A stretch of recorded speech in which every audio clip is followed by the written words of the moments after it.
Admiral Jackson, Admiral Thomas, Commodore Cuckle, Captain Huffman, Mr. Huffman, Mr. Cipolla, distinguished guests, and fellow members of the Samuel B. Roberts family. You know, no matter how much things change and the older we get, some things never change. By that I mean I was walking in here today and a sailor from the present crew, Samuel B. Roberts, walked up to me and said he'd run into somebody on the pier. Said his name was Tilly. He was looking for the suggestion box. So I said, well, what did he have? So he handed me this note, and I want to read it to you because it'll tell you things just don't change very much. To Captain Rinn, from Fireman Tilly. Captain, it's very hot out here today, and I want you to know that there's no equation between the length of your talk and its quality. Remember, Lincoln spoke for 3.5 minutes and they remembered him forever. Try not to disappoint us and keep up.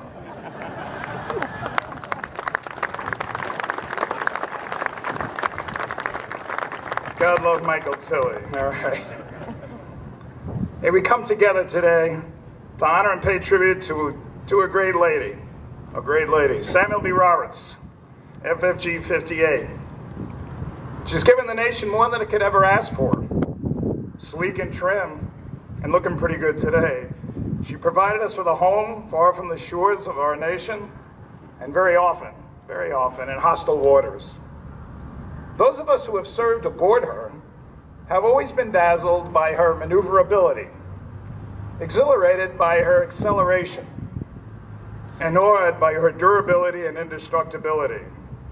A quick story about the acceleration. Once we blew by on a DD-963 because we could beat them off the line with acceleration. And when they tried to keep up with us going into Guantanamo Bay, Cuba, I sent the captain a flashing light and said, "You want to drag? If so, I'll kick in my other 2 engines." After that, the SEAL came back and said, "I didn't know you had 4 engines." I mean. Of the 17 COs that the ship sheltered while we're here, 10 are with us today. And I'd like to ask all 10 of those commanding officers to stand for a moment.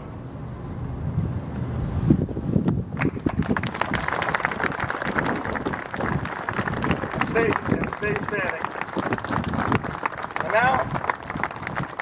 And now I would like to ask everyone who has served on Samuel B. Roberts FFG 58 to stand.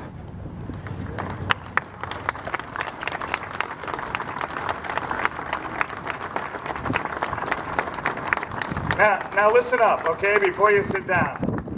Aviators always say, surface guys, they don't, and people always talk about us, but hey, we're a frigate, guys, and we have a lot of heart and spirit.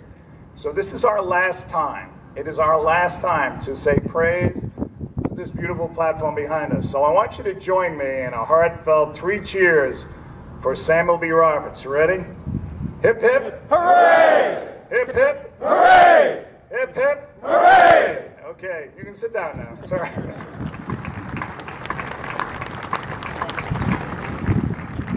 Thanks very much. There's also a group that I want to recognize today because without them, a lot of us wouldn't be here. You see, in the dry dock in Dubai, the manager of the Dubai shipyard came to me and said, you got a 30-foot hole in your ship, the keel's gone, you had 2,000 tons of water on you.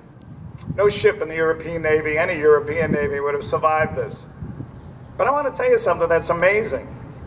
We have not been able to find a single cracked weld anywhere on the ship.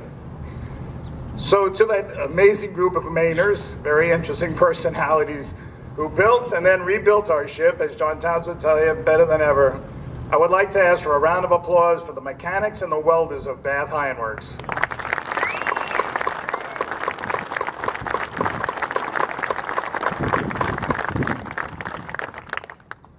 Now let's get serious. In response to those who would say FFGs like Samuel B. Roberts, they were destined to be underperformers. Square peg, round hole, all of that silliness. Well, we used to laugh at that because we would go anywhere we wanted to and do exactly what we were supposed to do. in anything our naval leaders directed us to do, and we often exceeded their expectations. And frequently, very frequently, we went places where the more capable ships could not venture. Throughout its history, each Samuel B. Roberts Ships Company have been a small but very tight-knit group, motivated by a spirit of all who had gone before them, and inspired by the legacy that those individuals created for us. Vice Admiral Mustin described this powerful inspiration at the ship's commissioning when he said, "This creates a synergy, and that synergy embodies so much that it will be hard to recreate anywhere else in the Navy." In fact, former Secretary of the Navy, John Lehman, while writing a letter to the Chief of Naval Operations just days before the ship's commissioning in 1985, stated that there should always be a Samuel B. Roberts in the United States Navy because of what the name embodies and what it inspires. The crews that served on FFG-58 upheld that legacy to the fullest and fulfilled their obligation in time. For you see, Samuel B. Roberts represents all that the United States Navy stands for: history, tradition, courage, tenacity, professionalism, and as everyone who stood up a few minutes ago knows, absolute audacious performance at sea. This ship's performance and achievements are impressive. During her lifetime, she sailed in the majority of the oceans of the world. Think about that. Flying the colors of our nation with pride and steely determination. Whether for routine operational assignments, humanitarian assistance, drug interdiction, or war. Her intensity and professionalism were always at the highest level. In 19 competitive cycles of the ship's career, the ship's company on Samuel B. Roberts won over 80 Departmental Battle E awards, individual department awards, and 9 ship battle efficiency awards. SBR garnered 3 Battenberg Cup nominations as the top ship in the Atlantic Fleet, won 7 Fleet Safety Awards and 8 Golden Anchor Awards. 4 of its commanding officers have been nominated for the Stockdale Award, and Mike Davis won it in 2000. Both a wardroom officer and an enlisted crewman were nominated and won the coveted Surface Navy Association's Admiral Zumwalt Award for inspirational leadership. While numerous members of ship's company received combat awards for valor and exceptional performance. And last but not least, as she was going out the door, she closed out this imposing list during her final deployment by setting and breaking all the records for Fire Scout operations, logging 450 hours of operational time. That is a record amongst all fleet units in the United States Navy. A very impressive record for a frigate that they thought would be an underachiever. Over the years, I have often received notes from fleet commanders and operational commanders praising the ship's performance in their theater of operation. They have always noted the professionalism of the crew, the inspired leadership of the captains, and the chain of command that was leading the individuals on board. My compliments to my fellow commanding officers that have upheld the honor and strong tradition of this ship, as well as the officers and chief petty officers who have inspired, trained, and led the men and women who have manned Samuel B. Roberts throughout the years. A special salute today must go to Captain of the ship, Commander Erica Hoffman. She has done a superb job in a very, very difficult situation. She did a job not only successfully deploying Samuel B. Roberts for the last time, but also for ensuring that her crew has been well taken care of in their career endeavors, and then bringing Samuel B. Roberts to this day in a most professional manners. Strong kudos to you, Captain Hoffman.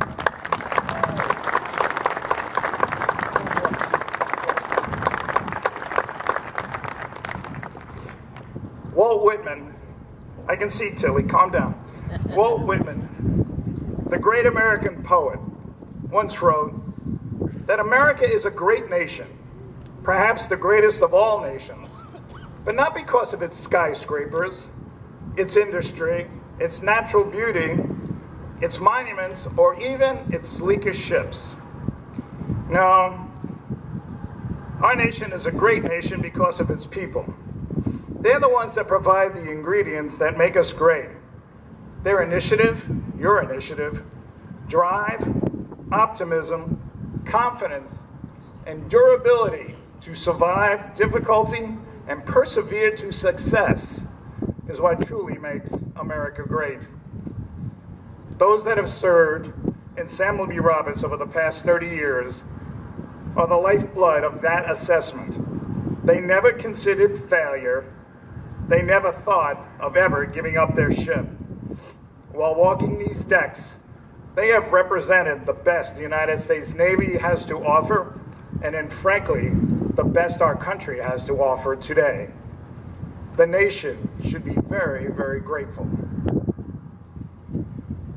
So in bidding farewell to this indomitable warrior behind me, I think it is fitting to use the words, a quote from Commander Robert Copeland, commanding officer of Samuel B. Roberts DE 413, when describing his crew on Leyte Gulf after the Battle of Leyte Gulf.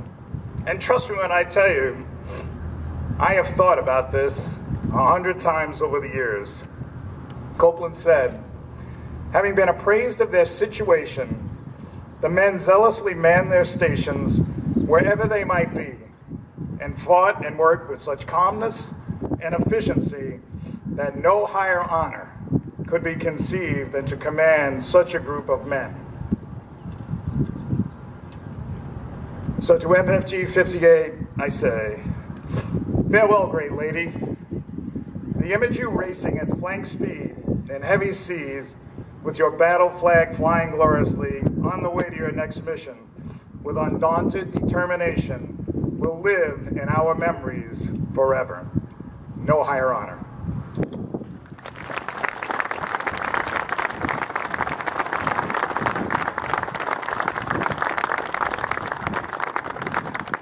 Thank you, gentlemen, for your remarks today. I'd like to present each of them with a small token of our appreciation from the decommissioning crew.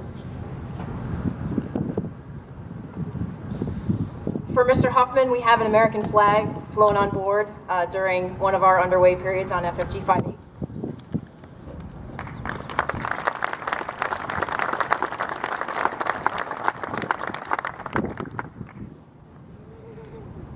For Mr. Cipolla, we have a photo of DD-823 that we kept on board, and it is now reframed with an accompanying photo of FFG 58.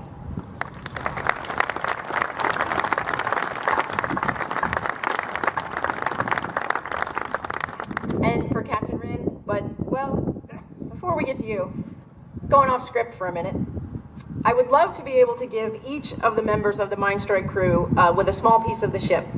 But since I can't, on behalf of the decommissioning crew,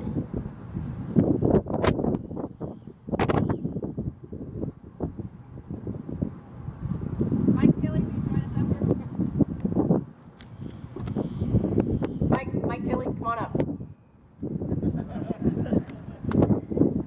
Damage Control Fireman Brandon Parrish from Fort Wayne, Indiana, will present Mike with the suicide switch from number 1 service ship service diesel generator.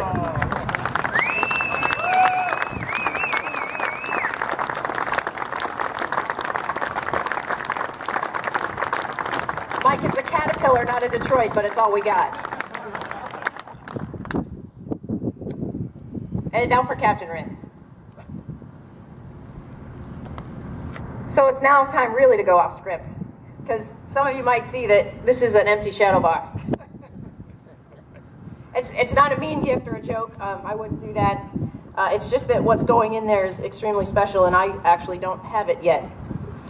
Exactly 1 week ago, the XO and I attended the memorial service for the Stark FFG 31 over at Memorial Park, right across the street. It was a ceremony to mark the events of 17 May 1987 when 2 Iraqi missiles struck the Stark's port side. On that day, 37 sailors lost their lives. And I bring up that incident, one, so that the ultimate sacrifice of those sailors will never be forgotten, and two, to note the fact that no one knows what a new day will bring. Any day, any ship, anywhere in the Navy, we never know what will happen. Less than a year after the Stark incident, Sammy B hit the mine. You and your crew, sir, worked and fought to save the ship in the hours and days that followed. There were no fatalities, and thankfully we do not have a memorial service to remember shipmates who gave their lives on April 14th, 1988. We literally have you to thank for being here today, celebrating the life of the ship. So it's with great admiration and respect that I will present you, when it is hauled down in a few minutes, the commissioning pennant flying here today.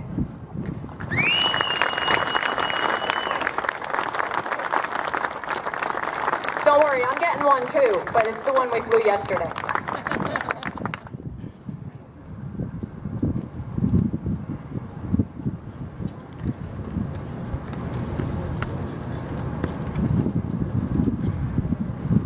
Ship's company, attention. Commander Hoffman will now decommission USS Samuel V. Roberts by disembarking the crew, hauling down the colors, and securing the last watch. The final watch stood proudly and continuously for over 29 years. OD, disembark the crew.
OD, haul down the colors. On them.